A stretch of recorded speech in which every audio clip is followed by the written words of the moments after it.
Good evening, everyone. It is Mo with the nightly Newsy News with my co host, Fry. And we have a bunch of stories for you tonight. Some interesting, some weird, and some, well, look, there's a lot of news and there's a lot of crazy. The first story we have for you tonight is those of you who take arthritis and pain medications, they may be tainted with, and I had to pick a story that had the word taint in it because I'm 12 and a half. Look, the boys may come by it naturally. I'm just saying. Welcome, Farrell, and welcome this ways up, and Debbie W.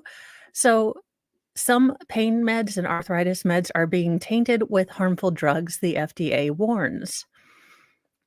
Pain medications are supposed to help you feel better, but the Food and Drug Administration is now warning the public that many over the counter products promoted for pain and arthritis contain potentially harmful ingredients that are not listed on the label. Welcome, JKD Buck 76. And I think I already got you this way up, but if not, welcome. And Cindy Lou Woot and Carlene. Some of these hidden ingredients are prescription drugs such as steroids, muscle relaxants, and non-steroidal anti-inflammatory drugs or NSAIDs. Quote, some hidden ingredients can be very dangerous, especially for someone that is allergic to the hidden ingredient, or if the hidden ingredient is found in significant amounts that interact with other medications that a patient is taking. Dr. Candy Tesornis, a professor of clinical pharmacy at the University of California, San Francisco, told Very Well Health. Welcome, C-Swept. Tainted products are readily available at major retailers such as Etsy, Amazon, Walmart, and eBay.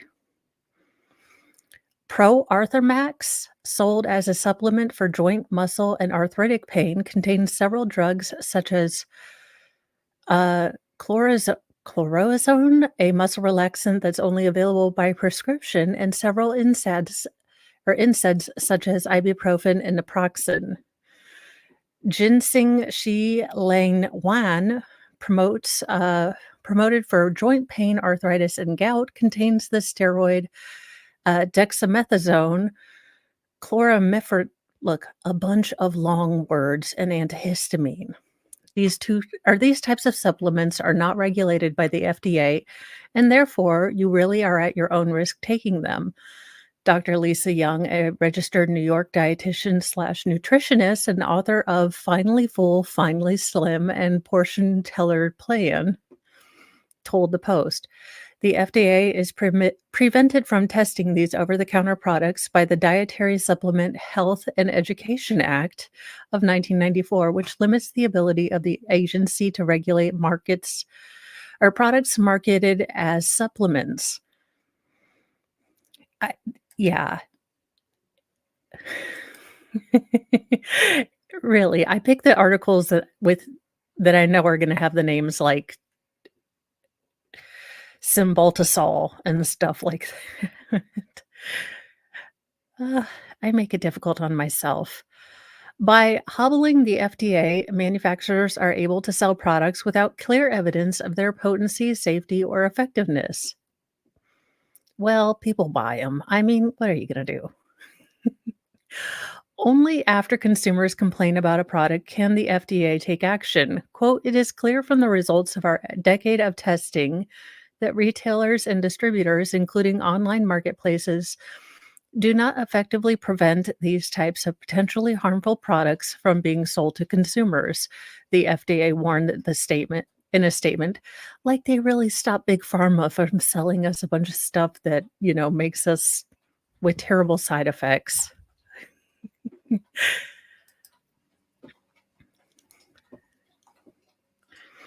Dietary supplements are often used in excess, and little research proves that they provide benefit unless you are deficient.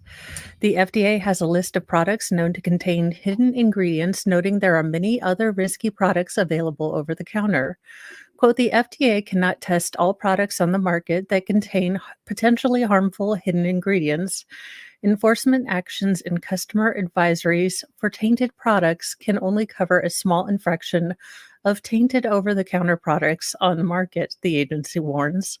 Yes, please, let's give the government more ability to regulate things. I'm sure they'll do a better job. No. Customers can protect themselves from potentially harmful products by avoiding those with labels that are in a language they cannot read or products that offer quote unquote miracle cures. Also, don't use or purchase over the counter medicines that lack required drug facts label. Check to make sure manufacturer's name, address, and phone number are listed on the label.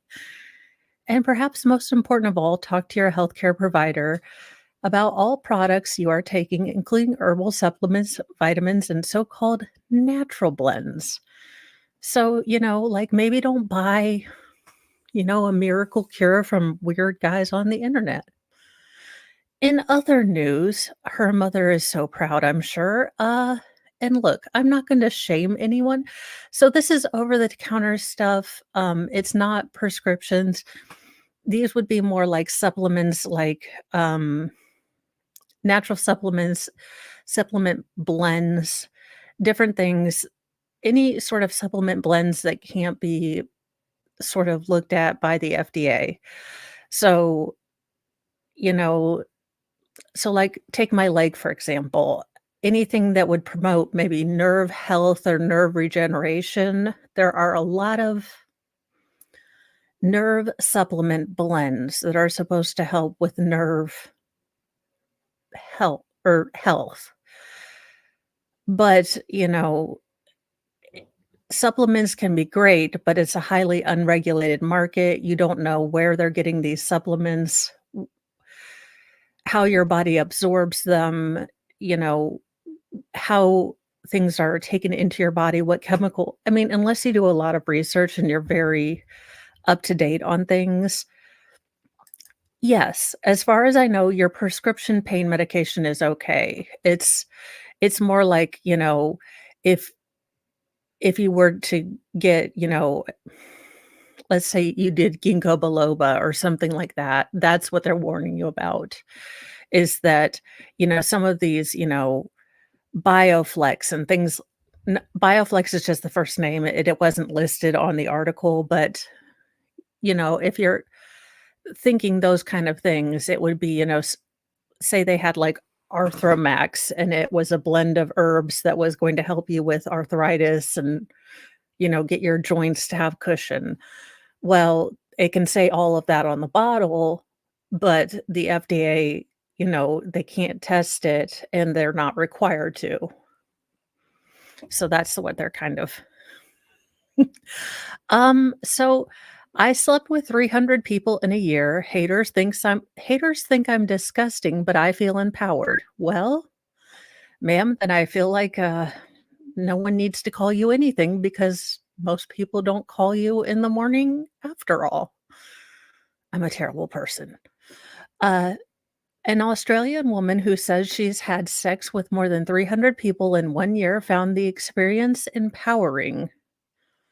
Uh, Annie Knight, 26, told the Kyle and Jackie O show that she managed to bed 5 people in a single day during a frisky, fun-filled year. Quote, I felt empowered afterwards, the amorous Aussie declared. Sex makes me feel good, and it's meant to make you feel good.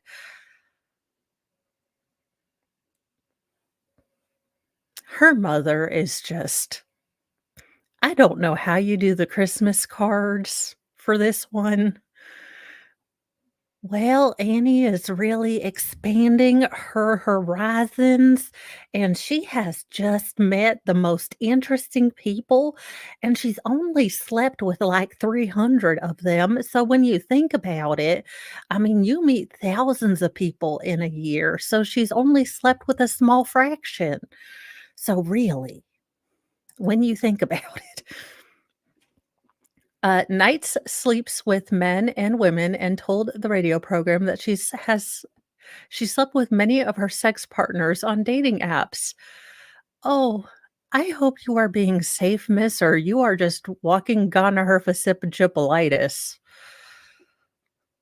She also has a roster of regulars. She keeps on I am exhausted with 1 husband, 6 children, 5 cats, and 1 dog. 300 people sounds like a nightmare. Okay, continue. I Do you have, like, an assistant? Like, do you have, like, a booty call assistant? I'm not trying to make this any more tawdry than I'm just trying to understand. Do you have, like, a day planner? Okay. Like, does one get bumped if you get, like, a cramp or something? Do you have, like, someone to tag in just in case it do you have, like, oh gosh, an injured list and everything? On speed dial that she calls up whenever she's getting or she feels like getting a little down and dirty. Quote, "The messier the smexy time, the better," she enthused. Knight, who has been dubbed, quote, "Australia's most sexually active woman," added that nothing is off limit when it comes to experimenting in the bedroom, saying, quote, "I'm down to try anything." Well, okay. However, not everyone is impressed by Knight's unashamed enthusiasm for the Smexy Times, with one hater describing her as disgusting. Knight, who has an OnlyFans account, and there we have it, was also fired from her marketing job after bosses uncovered her saucy cyber activities. The sex enthusiast I like how we've created new words. Instead of whore, it's sex enthusiast. You know what? I'm stealing it. She is not, she is just a sex enthusiast mother. She is told the Kyle and Jackie O show there is no shortage of kinky content on her page as she pretty much does everything on camera. Well, Knight recently hit headlines after she spoke out about being axed from her job with a separate outlet. Well, I mean, while you have that body, look, I'm just saying if God had graced me with that body, I don't know that I would have used my powers for good. So that too. The last thing I wanted to do was get fired if someone found out about my OnlyFans, she told SBS Insight recently. There was a list of 3 reasons why I was fired, basically, Knight stated, saying she was very upset and very angry by her decision or her company's decision to axe her. Quote, "They said I falsely advertised that I had a side business. I didn't ask for permission from the company to run a side business, and that I had an online pornographic images of myself and crude language that went against company rules," she declared. Well, yes, but while she has it, she might as well, you know? However, Knight isn't looking back. She now earns about $1,000 a day with her risque content, which fans pay a monthly subscription to view. Well, there you go. Well, I I can only imagine when or if you ever get married and, all of your wedding guests have seen you naked, so you won't be nervous.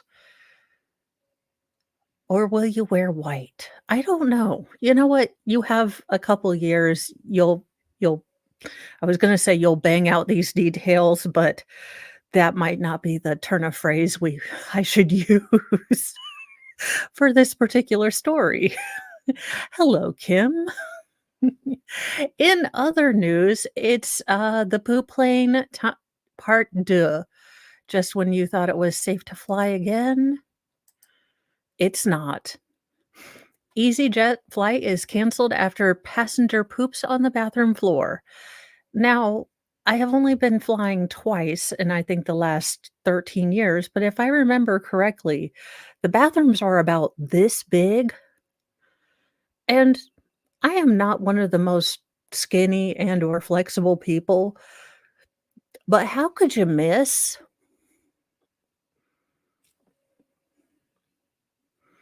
But let's see how because someone did. Frustrated passengers aboard a budget airline were filmed groaning in unison when their flight to London was postponed for a third time, this time because someone had defecated on the bathroom floor.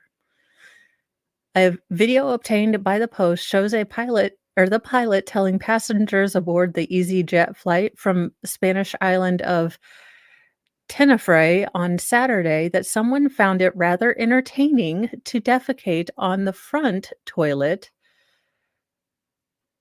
So I'm guessing they mean urinal?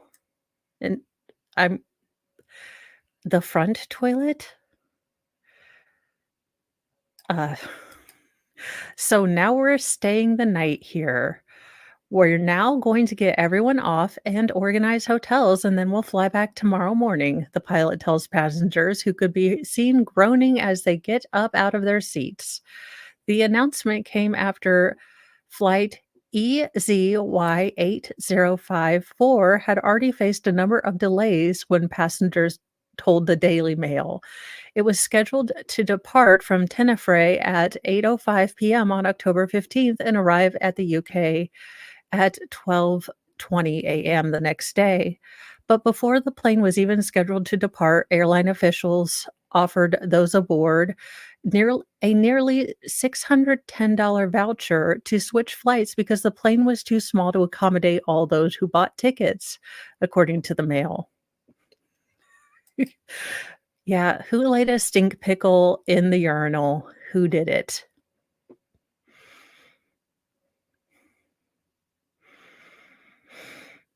I yeah, I have no idea.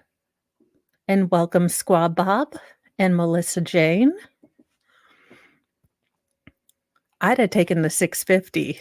I say throw a 650 in a hotel room for the night. D- don't make me get squashed in a stink in a coffin of stink with people. Hello genitals. The best name ever.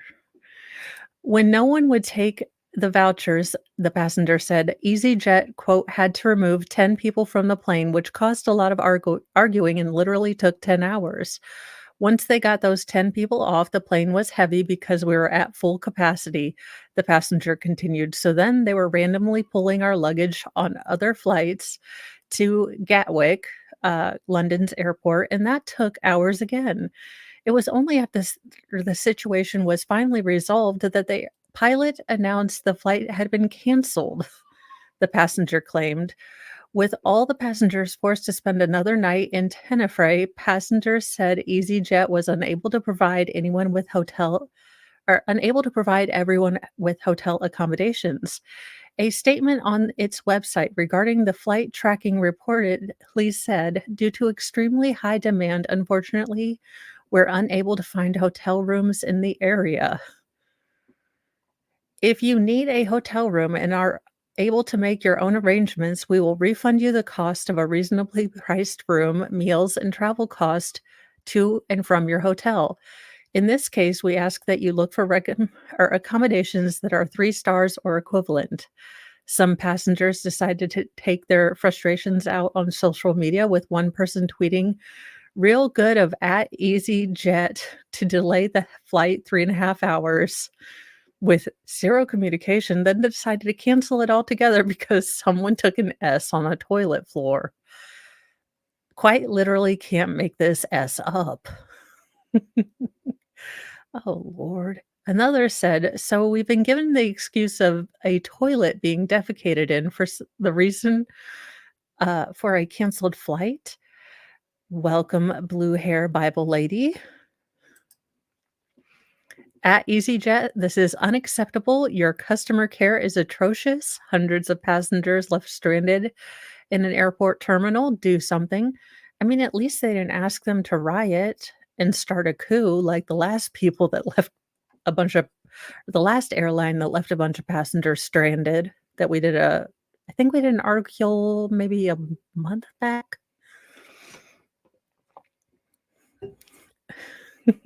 The flight was subsequently delayed overnight due to the aircraft requiring additional cleaning, it added. We provided oh, okay, wait, let's see. A passenger who spoke to the Daily Mail also said that, quote, "The whole incident was handled really poorly because it could have genuinely been an accident. We've had loads of issues with our flights, so someone could have literally just accidentally pooed themselves." A spokesperson for EasyJet later confirmed the situation in a statement to The Independent. EasyJet can confirm that the cursed flight from Tenerife to London Gatwick on the 15th of October was initially delayed while bags were offloaded to be carried on the next available flight for safety reasons due to the aircraft being overweight, the statement said. The flight was subsequently delayed overnight due to the aircraft requiring extra cleaning. We provided hotel accommodations for all customers. However, as there was limited nearby hotel availability in the area, we had also advised any customers who had booked their own that they will be reimbursed. Just all the loads of all the issues. You know, good evening, Mimsy. I'm telling you, this is why Jamie and I just stay in our houses. It's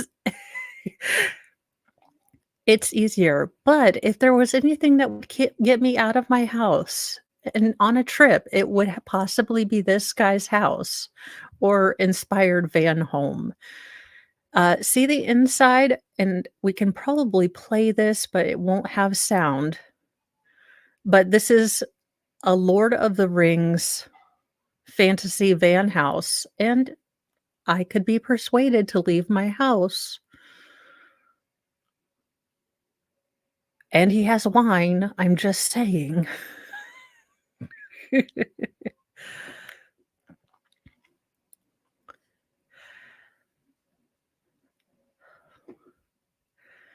Yeah, I think I could be persuaded to go if he made a Airbnb out of this,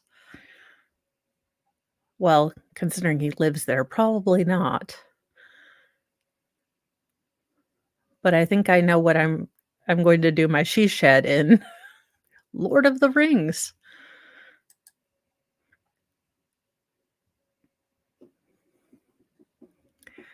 Any Hoozle. So that is the inside of a super fan's Lord of the Rings inspired van home.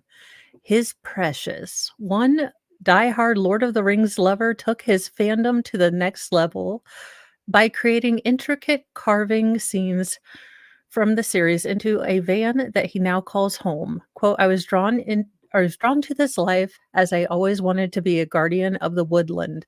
60-year-old artist Glenn Michael Herbert explained of his decision to live in nature out of a vehicle which is parked in the UK's Dartmoor National Park for the past 5 years, Jam Press reported. Herbert purchased his mobile compound in London in 2017, then spent 9 months renovating it so it could be habitable.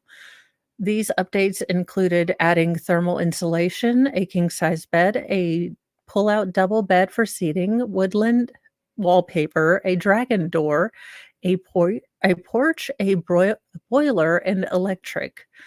In all, Herbert, who is a wood carver by trade, estimates he spent about $36,000 on the project, including the price of the van, which he named after a character from J.R.R. Tolkien's Legendarium. I decided to name the van Radagast. He is he is the brown wizard, also known as the guardian of the woods. Oh, just a nerdy guy doing nerdy stuff. It's the kind of news I like.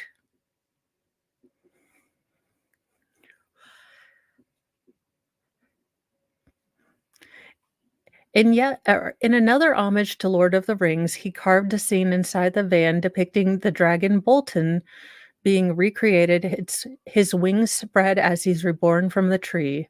Although Herbert travels constantly to sell his creations at shows, he initially built the van out with the intention of selling it. I didn't intend to have a life on the road, even though I do travel, he explained. But when he fell in love with his carvings and decided to keep the van, yeah, I'd keep it. I mean, that is cool as heck. And a dragon toilet. You know what? I might get that for the boys' bathroom. Although there have certainly been challenges, he reports he couldn't be happier. I have two beautiful daughters who are proud of what I've achieved, he said, adding, my friends love to visit when they can too, which is great. So, you know, nerdy guy just doing what he likes to do, carving and yes. Although what is he? In other news, a University of Nebraska Lincoln student, has discerned with AI, apparently scrolls that have been ineligible illegible for over 2,000 years. So or the AI is lying to us, and this is when the machines take over. I don't know. I feel like Skynet is coming soon, and I feel like anything that'll stop the last Terminator movie from being real, I guess. A University of Nebraska Lincoln student was at a party in August when he received a text that would help him decipher a nearly 2,000-year-old message. In the previous months, Luke Ferreter had joined a worldwide competition to translate ancient Roman scrolls that were damaged by a volcanic eruption in 8079. The 21-year-old computer science major had developed an artificial intelligence program to detect the charred Greek letters written on papyrus. The text message he received at the party included an image from one of the scrolls. Ferreter sat down in the corner to review the picture and uploaded it to his AI program before returning it to the party.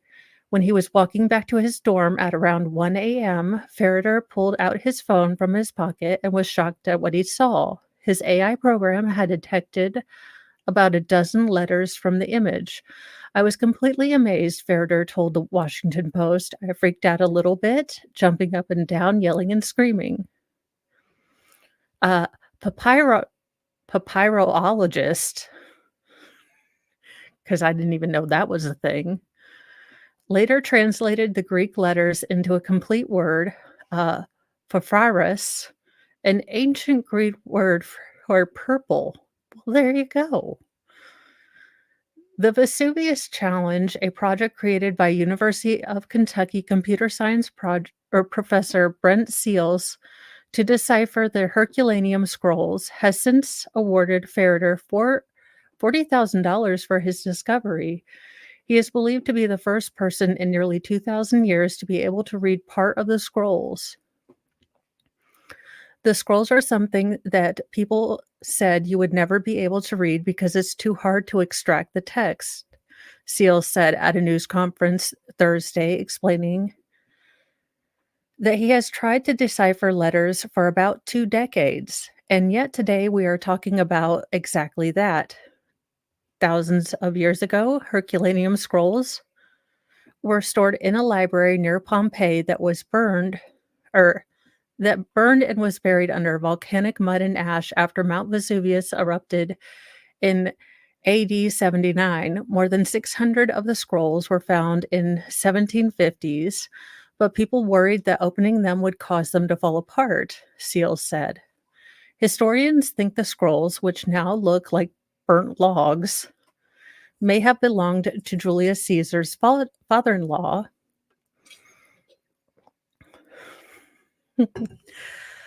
Lucius Calpurnius Piso Caesonius, because that's not a mouthful, the University of Kentucky said in a statement. In 2002, Seals said he and a team of researchers developed an X-ray-like computer program that allowed them to see inside what inside of unopened documents. SEALs had used the program to read passages from unopened Hebrew books and was optimistic the technology could eventually reveal the ink inside the Herculaneum scrolls. In 2009, SEALs visited one of the four European institutions that own the Herculaneum scrolls, the Institut de France, to scan one, but unlike the other ancient inks that included metal, the ink on the Herculaneum scrolls was made of charcoal and water, giving it the same density as the papyrus and making it impossible to see via the computer program, SEALs said. SEALs had encountered a roadblock, but as AI improved in 2016, he started building a program that could detect the presence of ink on documents, even those with a watery charcoal type. After SEALs produced the clearest scan yet of the scrolls in 2019, he and his team received grants from the science and art organizations and funding from Silicon Valley investors to bolster their studies. Still, SEALs thought he needed help. He and his investors launched the Vesuvius Challenge in March, offering more than 1 million to participants who could decipher images of the scrolls. SEALs 59 and his researchers provided their data and images of two scrolls through the challenge's websites. Ferder, who was born around when SEALs began his research, said he heard about the competition on a science podcast and was about one of 1,500 people to sign up. Ferder said he was interning with SpaceX, Chandler, that thing you didn't actually do, between March and July, but worked on decoding the scrolls at night and on the weekends. As Ferder was working on his own attempts to unlock the mystery, Casey Henmer, an entrepreneur from California, also participated in the challenge, saw dark spots and lines on the scrolls, and concluded in early August that those areas were actually ink. Henmer shared his findings with other participants, leading Ferder, to hone his AI program on revealing letters from the portion of the scroll with ink. Soon he saw parts of letters appearing, a sign his program was close to being able to detect full letters from the image. Ferder was at a friend's house party in Omaha later that month when the Vesuvius Challenge's organizers released yet another image of a passage. When he saw later that night that his AI program had detected about 6 letters, Ferder said he texted a screenshot from the passage to his mom and the challenge organizers to share the news. The next week, he said he continued using his AI program to discover about 10 more letters. Frederica Nicolardi, a papyrology. Look, I am not saying this word. This word is impossible. Professor at the University of Naples, Federico II, said that Thursday's news conference that she was shocked when she saw Ferreter's images. Though researchers didn't know the context of the discovered word, the Greek characters were ultimately translated into the word for purple. Nicolardi said that the word could describe the color of clothes or refer to purple dye, which was valuable in ancient Rome. But researchers said the biggest revelation is that using modern technology, it is possible that anyone can read the scrolls. The challenge is offering $700,000 to the first person to decode 4 passages from them. Ferreter, who wants to work for for startups after graduating in May, has been staying up late to study more scrolls.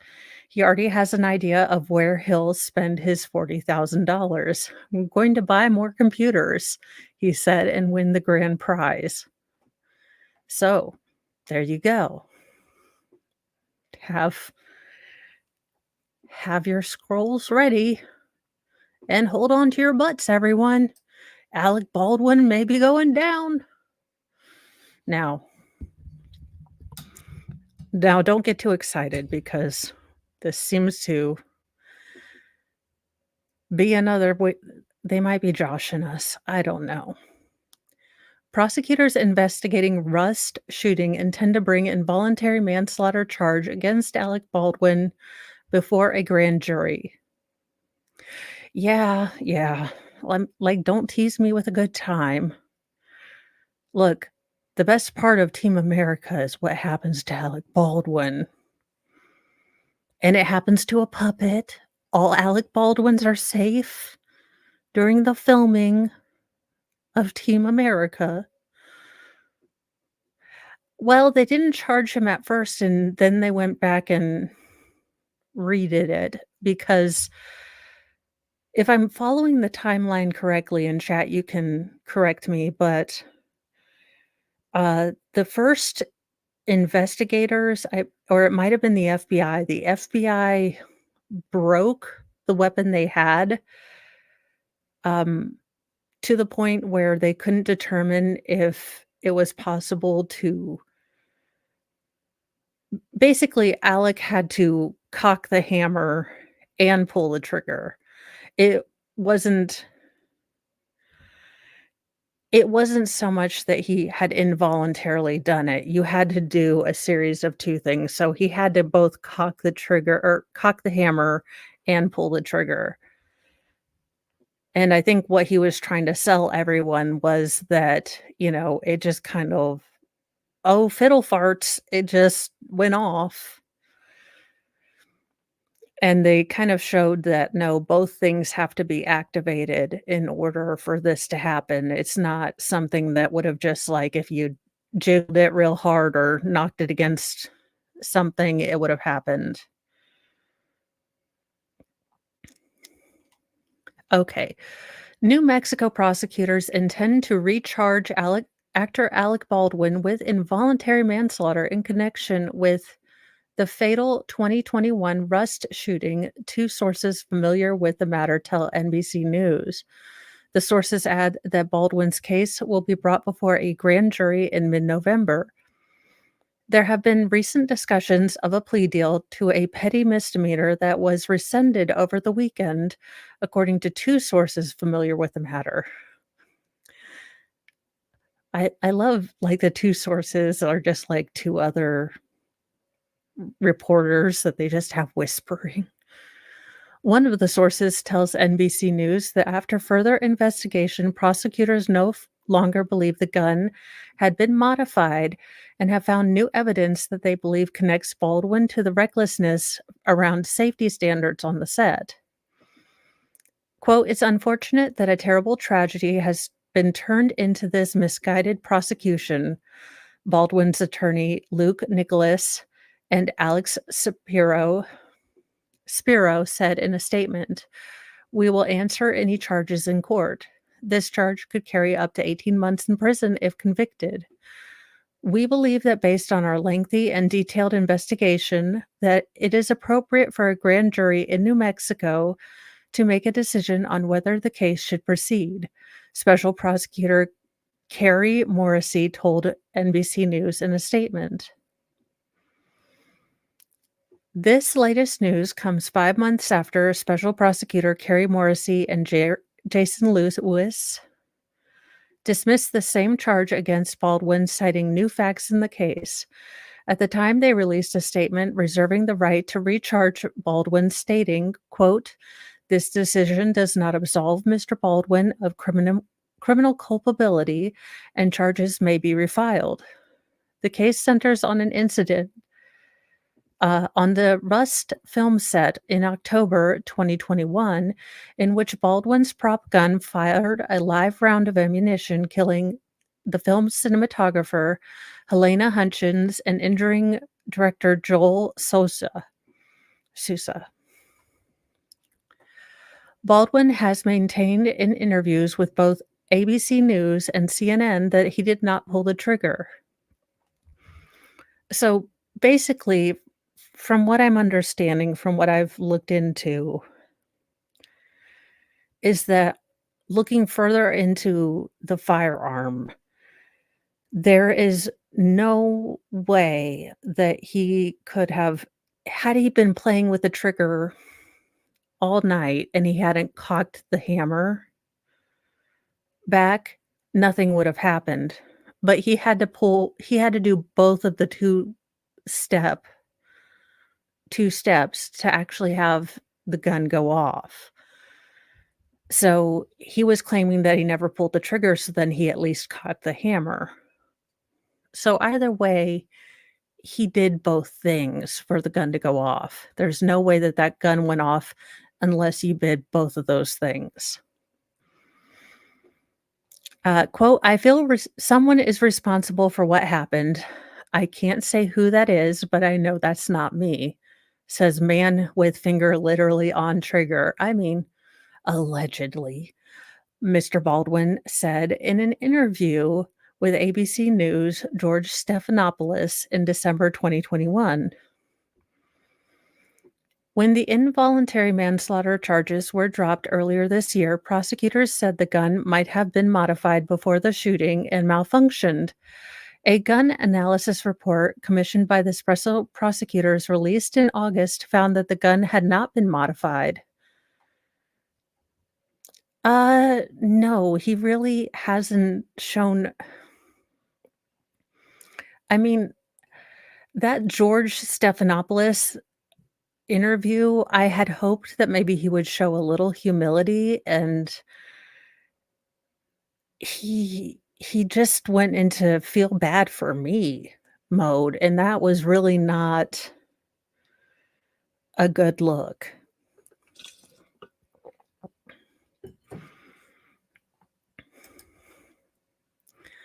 The film's armorer, Hannah Gutierrez Reed, who was also charged in January with involuntary manslaughter. In August, it was announced that a new trial date has been set for Reed, and it has been pushed back to February 21, 2024. Reed's attorney, Jason Bowles, has previously said that Reed will plead not guilty. He has declined to comment. At the time of the original charges, Alec Baldwin's attorney, Luke Nicholas, called it a terrible miscarriage of justice. In June, Hutchins' husband settled a wrongful death suit between Baldwin and the Rust producers. Production on Rust resumed this spring, and Hutchins serves as executive producer on the project.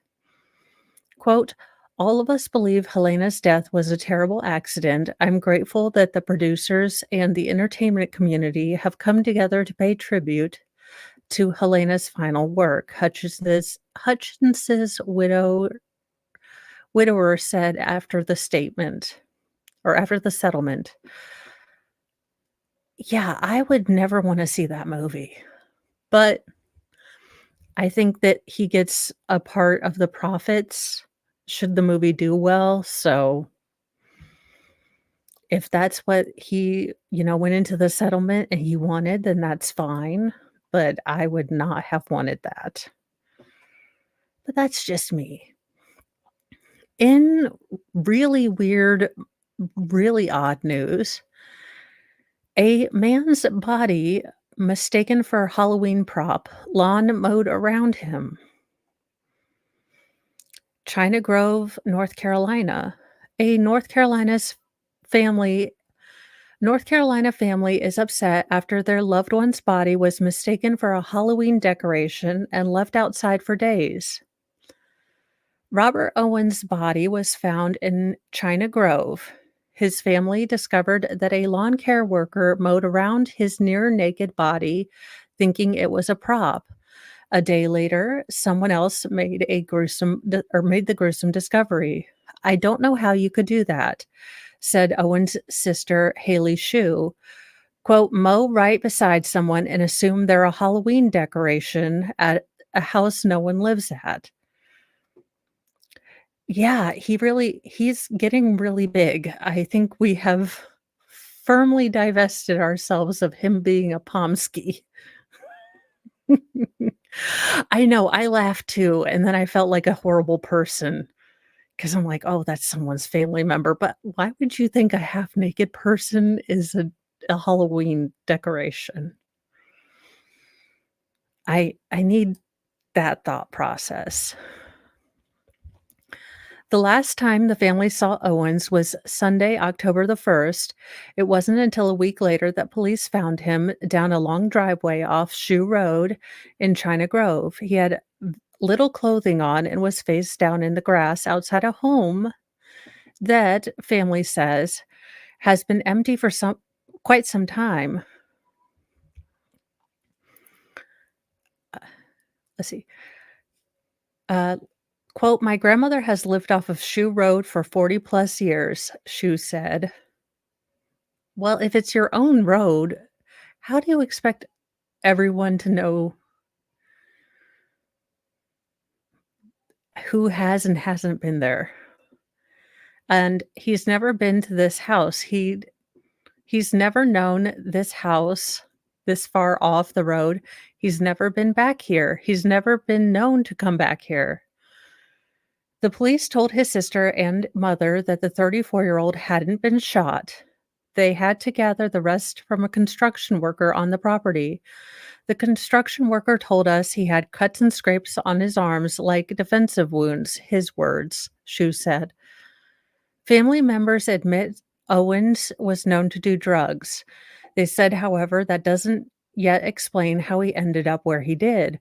Police don't suspect foul play, but they're still investigating his death. Quote, "His niece and nephews love him, and he'd just gotten my son a jacket. He didn't have a chance to give it to him," Shu said through tears. "We want answers." The China Grove's police chief told Nextstar's WJZY that they are expecting to get more information this week once an autopsy report comes back. Owen's family says his death has left them with unexpected expenses, and they're trying to raise money for his funeral. Yeah. Look, that's how he sleeps. I have no idea. You guys, I have never seen a dog sleep like that. And I'm not trying to laugh at this family's pain. That's terrible. Why you would think a half-naked man is a Halloween decoration, I don't know, but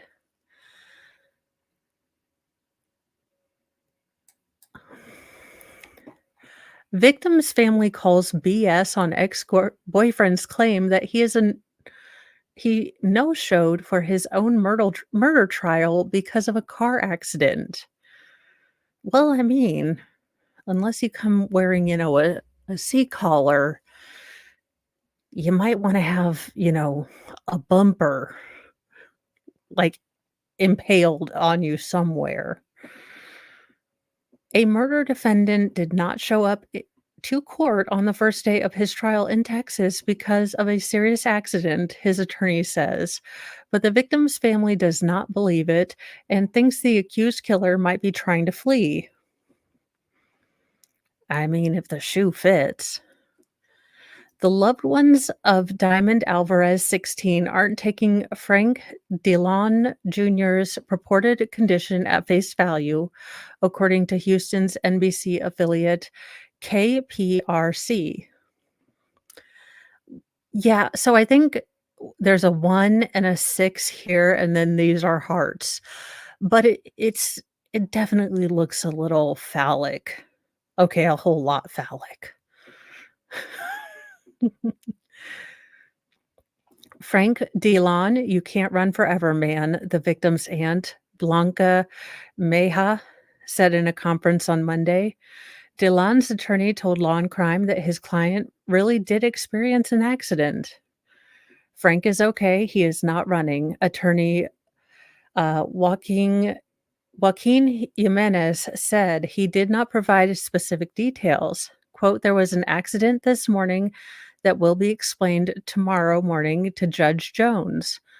Multiple reports are calling it a car accident." Authorities in Harris County claim that the defendant, then 17, now 19, shot Alvarez, his ex-girlfriend, 22 times. 22 times, sir? After she learned he cheated on her, he allegedly wanted to make sure he did not reveal the truth to the other girl. Quote, "Don't ruin this for me," he allegedly texted multiple times. "You're cheating." She found out, but she would ruin it for you, the cheater. Alrighty. Delon allegedly lured Alvarez out for a private conversation. Now, I don't give advice on this channel, but let's just hypothetically say that, you find out someone is doing something shady like cheating, and they want to meet you in a private place for a little, convo. Oh, hell no. You are meeting at the Waffle House because ain't no one gonna try to murderate you at 3 a.m. on a Waffle House. Now, you might get into an all out brawl with a bunch of drunks, but it is not a calm and quiet place where someone will murderate you because it is always busy. And that has been most words to live by. The victim agreed only on the condition that they could talk at a park near her home while she was walking the family dog. Relatives said, however, that they heard gunshots. Her mother, Anna Machado, tried calling her to no avail, and they found the dog Peanut alone. He did it in front of the dog? Y'all have look, criminals these days must have not have seen John Wick. Look, okay, once, but I'm just saying, we already have 2 instances this year of meeting, you're the side chick and you meet someone at a park by yourself. I'm meeting everyone at Waffle House.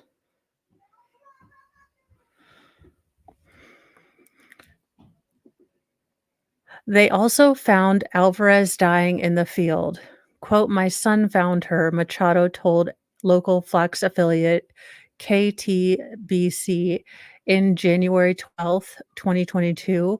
"I tried CPR, but I couldn't bring her back. I tried so hard to keep her alive, but I couldn't."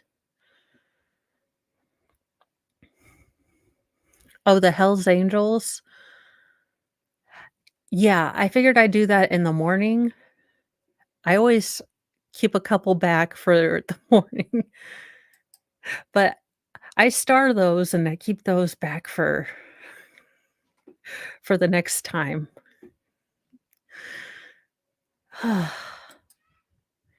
Let's see. According to authorities, oh, wait. Prosecutors have previously said that most of the teenager's wounds were consistent with her being on her back when struck. According to authorities, 2 witnesses described seeing someone in the area after the murder. This figure allegedly matched Delon's description. Officers found him with packed suitcase when they arrested him. The state said when seeking bond, highlighted this evidence as he was planning to flee.